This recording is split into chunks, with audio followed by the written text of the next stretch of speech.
Salut à tous, c'est Pang de la chaîne, bienvenue sur cette vidéo qui aujourd'hui va parler posture et questiosophie et un feedback qui a été intéressant qu'on m'a donné hier par rapport à une personne qui était venue me voir avec des problématiques de TS, donc tentative de suicide.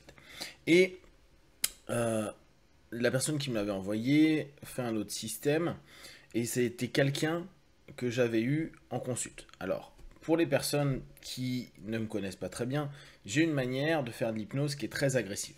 Quand je dis très agressive, c'est vraiment, euh, je vais aller chercher le pattern, chercher la problématique, chercher éventuellement la partition, si on reprend la notion de thérapie des parties, et aller vraiment l'agresser, l'insulter, le chamailler, lui péter sa gueule, le faire revenir, s'exprimer, etc., etc.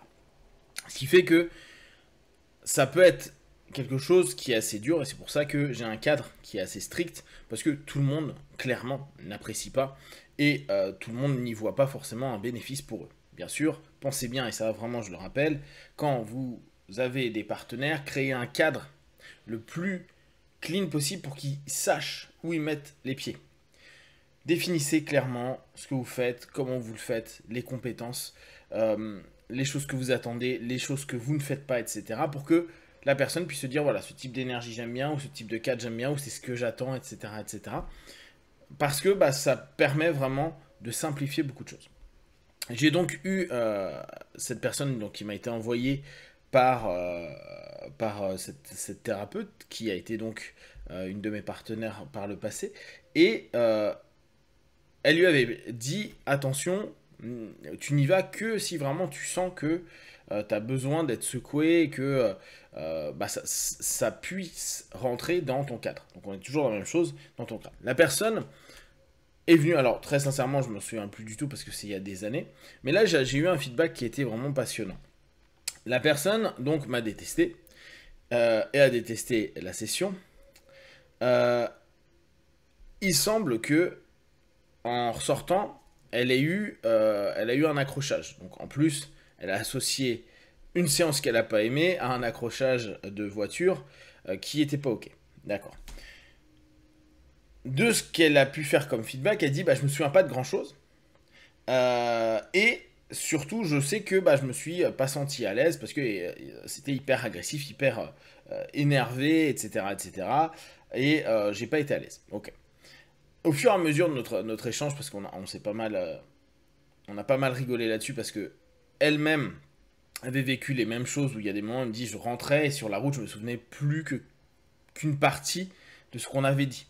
À savoir que moi je fais pas forcément de ritualiser, je fais énormément de questiosophie, donc en fait je fais que de prendre les patterns qui me sont proposés et je vais montrer les paradoxes et les injonctions contradictoires que la personne est en train de me raconter. Et donc se raconter. Donc elle se donne elle-même les réponses et elle s'entend elle-même donner ses réponses. Et au fur et à mesure, bah bien sûr, vu que c'est du focus et autres, bah, il y a cette transe qui fait que la personne dit beaucoup plus librement des choses, exprime beaucoup de choses, mais au bout du compte, ce que j'ai aussi constaté, c'est qu'il y a des moments, les personnes, vu qu'elles s'entendent dire les choses, et c'est pas moi qui vais le proposer, euh, sont obligées de sortir d'un déni, mais la psyché étant ce qu'elle est, assez souvent, peuvent zapper un ensemble d'éléments qu'on a dit. Et ça, on le sait, c'est assez typique dans l'hypnose, c'est assez typique de la transe, c'est cette espèce d'amnésie qui se fait comme pour garder une forme d'homéostasie immédiate. Ce qui ne veut pas dire que ce qui a été prononcé et donc qui devient une autosuggestion de la part du partenaire, surtout quand moi je vais appuyer dessus en disant mais attends, là tu te rends compte de ce que tu es en train de dire, tu disais ça au début, maintenant tu dis ça, et là tu me dis que tu es en train de plutôt passer vers la seconde option. Ça te fait quoi? Qu'est-ce qui se passe? Ou quand? Comment? Bah, il y a des moments dans l'instant c'est bon, et n'oubliez pas qu'un praticien ne bosse que dans l'instant, mais à instant plus 30 minutes, on va dire à la fin de la session, la personne, elle est plus en mode OK là-dessus, ou en tout cas, il y a un ensemble d'éléments où bah, il risque d'y avoir peut-être une problématique systémique, peut-être une remise en question de soi-même sur des éléments qui va demander énormément d'énergie où on n'a pas forcément envie, et dès lors, bah, il se peut qu'on zappe un petit peu. Néanmoins, et c'est là où c'est super intéressant, parce que ces derniers temps, j'ai eu d'autres feedbacks à peu près similaires sur complètement d'autres types de problématiques, cette notion d'amnésie, que moi je cherche pas du tout, alors que il y a énormément de praticiens qui dans l'enseignement qu'on a eu, disait, au moment de l'émerge, on fait une forme d'amnésie. Ça fait partie complètement du processus hypnotique. Moi, au contraire, je me dis tout le temps, il faut que les gens prennent conscience d'eux. Mais même dedans, même quand on est dans un dialogue, même quand on est dans une transe active, il arrive que les gars zappent parce que trop intense, trop d'infos. Ce qui fait, pour ceux qui connaissent un petit peu ma logique, que je pense qu'avec certaines personnes, des sessions de 5 minutes, 10 minutes ou un quart d'heure suffisent amplement. Parce qu'il y aura déjà des facteurs du pattern qui auront été conscientisés, compris, ou même découverts. Et juste ça, le temps de l'imprimer, de le garder, c'est super compliqué à digérer. Et continuer après sera probablement peu utile, en tout cas peu utile immédiatement. Revenons donc à cette démarche. La personne n'a pas aimé la session, m'en voulait beaucoup. Et en voulait indirectement à la personne qui l'a envoyé. Et souvenez-vous, pour ceux qui ont déjà vu ma vidéo de présentation et mon site, je dis souvent, quelqu'un qui vous envoie à moi, il vous a pas fait un cadeau, parce que ça va boxer, ça va piquer un peu. Néanmoins, et là c'est après cette discussion, on était en train de voir tout ça, ce qui a été intéressant, c'est qu'elle me dit, c'est quelqu'un qui avait fait donc plusieurs TS, et à chaque fois qu'elle voyait cette personne-là, elle disait qu'elle avait fait une TS. Et elle est retournée voir sa praticienne, et elle me disait que depuis, donc c'est il y a des années, les X sessions qui avaient suivi elle n'a pas parlé une seule fois de TS. Donc, ce qui a été intéressant, c'est le rapport projectif.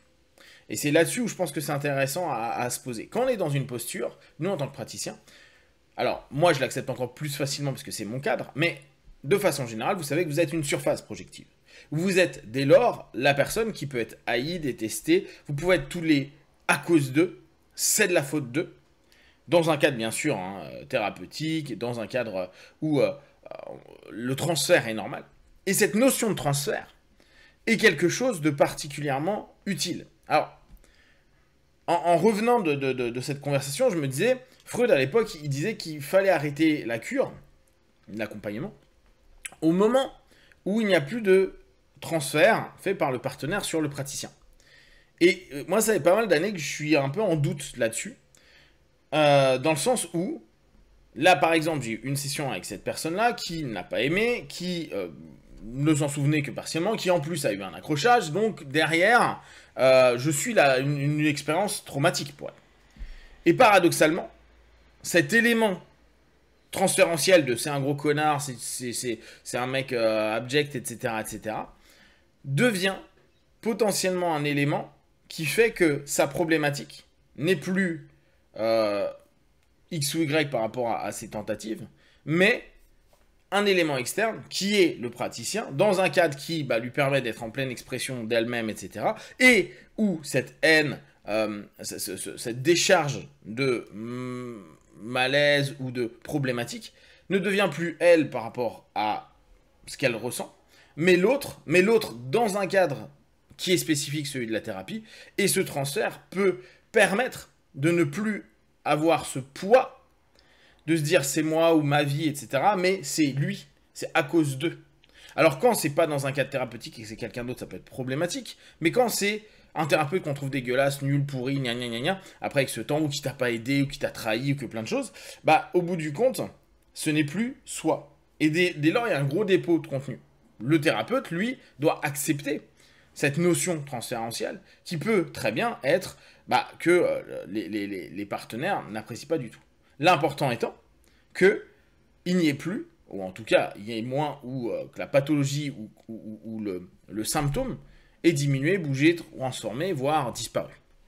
Et dès lors, on s'en fout de savoir qu'une personne n'est appréciée ou pas ce qu'on propose, ou ce que l'on est en session, donc l'élément et la posture que l'on décide de prendre, à partir du moment où, à court, moyen ou long terme, il y a un bénéfice, à un moment donné, et la problématique de se dire qu'on devient une problématique pour cette personne-là, permet, en fait, de ne plus focaliser la personne sur sa propre son propre malaise à un moment donné et construire d'autres patterns qui vont commencer à compléter un mieux-être potentiel. S'il y a des questions et des remarques sur le sujet, partagez sur Facebook, YouTube, j'y répondrai le plus rapidement possible. Et comme d'habitude, tout ce que je propose, ne prenez que ce qui est bon et juste pour vous. Testez, observez, analysez et concluez. Be one, ciao.